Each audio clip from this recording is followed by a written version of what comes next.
Hi guys, the Metal Maniac back again, and in this video I'm going to be doing a review on the album Carnivore by the band Carnivore. This album was originally released in 1985, and this is their debut album.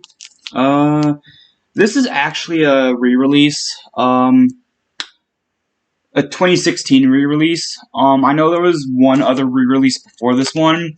It had bonus tracks, but for some reason, with this re-release, there are no bonus tracks. I don't know. But anyway, so I'm gonna name off the band members really quick. Let's see. I don't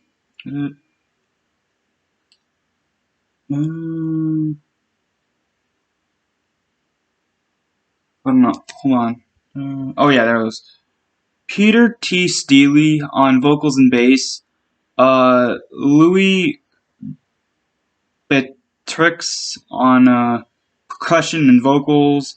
Keith Alexander on guitar and vocals. Oh, there's just 3 of them. Anyway, but yeah. So before I get into the songs, this does have some kind of like the band set up some kind of like mythos thing, kind of like with Judas Priest, how like their albums, each album has a mythos surrounding the character on the cover. This is kind of like that, but instead of the mythos surrounding a character on the cover, it's the mythos that a lot of these songs are for.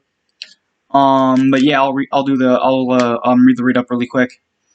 It has been estimated that the nuclear devastation of World War III and the bacteriological genocide in the latter part of the 20th and 21st centuries exterminated 92% of the population. All but a few survivors took refuge beneath the scarred surface of the dying planet to escape the endless glacial night of the nuclear winter that soon followed the Holocaust. Now, 6 generations later, mankind's subterranean, mutated, admorphied descendants emerged to view the Earth and the Sun for the first time in 200 years, only to be met by a roving band of hungry, surface-dwelling, cannibalistic neo-barbarians, selectively bred by evolution to adapt to the harsh reality of their brave new world.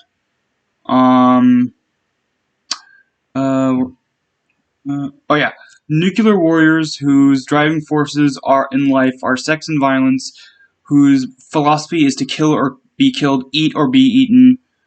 But yeah, so as you can see, the read-up is pretty long, but that's the good chunk of it.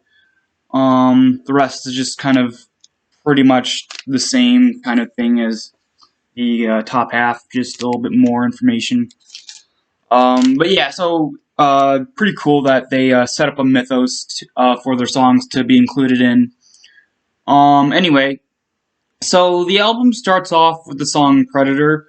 A very interesting song. It's kind of like Sodom in a way. A lot of these songs are war related, and more particularly war related in terms of the story that they set up with the sort of read up here. So yeah, these are all fictional based. They're pretty much just an entire, somewhat of a cohesive story.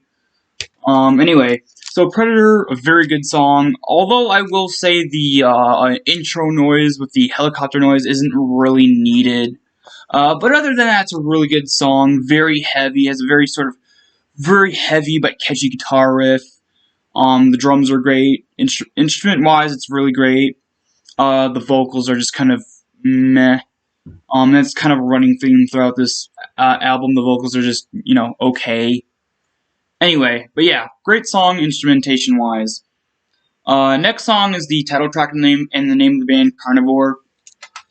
This song is probably the most unique among the songs on the album, considering that it's really the only one that's not really war-related.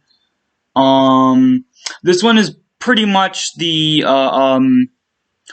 pretty much like the equivalent of the song "Animal Fuck Like a Beast" by Wasp. It's sort of that kind of style of song, but it does have some lore relevance to the story going on here.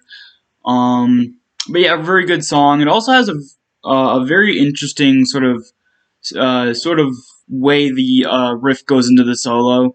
I thought that was pretty cool. But yeah, overall, very good song. I do really like it.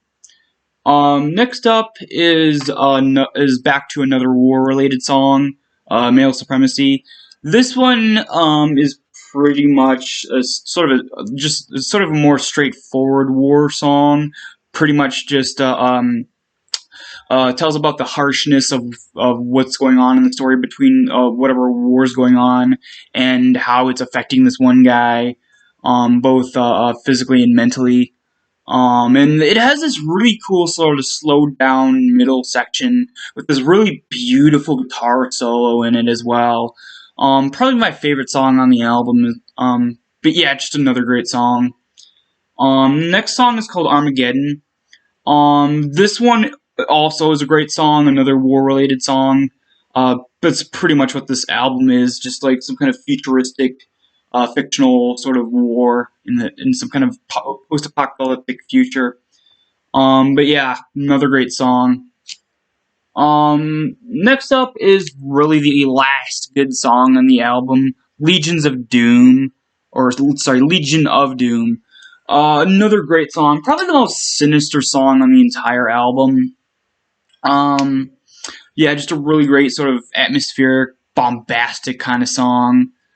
And that's kind of where the album sort of drops off for the rest of the time. The next song, God is Dead, is kind of just a forgettable song. Thermonuclear, kind of forgettable as well. Warrior, another forgettable one. And then the last song, World Wars 3 and 4, again, very forgettable. So, before I get to my final thoughts and my verdict of this album, I just want to talk about the cover art, or I guess lack thereof. Basically, it's just a black background with the name of the band. But it still looks pretty cool. I like the font that they used. So my overall thoughts. This is a pretty decent thrash metal album, or I should say,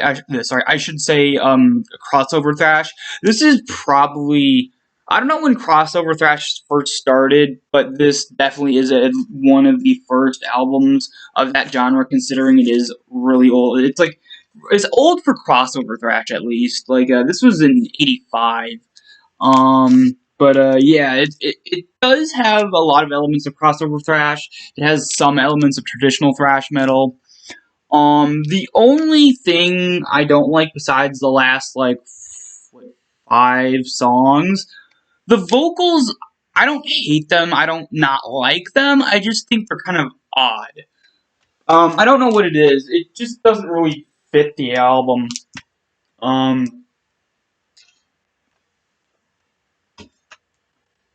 Although, I have heard, I don't know if this is true or not, but I have heard that the vocals are a lot better on their second album. So yeah, I'm definitely going to check out their second album, just because I do like this album enough. So overall, I'm going to give this album probably a 6.9 out of 10, an almost 7 out of 10. Like I said, this does have a few flaws. The vocals don't really fit the tone of the album. I think they're a little bit too... They're not sort of vicious enough. Look, the songs on here are very vicious for the most part, but the vocals aren't vicious enough. They kind of sound a little bit too light, if that makes any sense. They're not like happy-go-lucky vocals, but the vocals, in terms of the actual tone, they're a little bit too light, not gruff enough, or not even, sort of harsh enough. I think if the vocals were a little bit harsher, they would fit better. But yeah, one of only two problems. The only other problem is that the last, the last 4 songs on the album are kind of dull and forgettable. But yeah, so it's a 6.9 out of 10, 9 out of 10. A very good album for the most part. But yeah, it's a 6.9 out of 10. And that's it for this review. Hope you guys enjoyed, and I will see you all next time.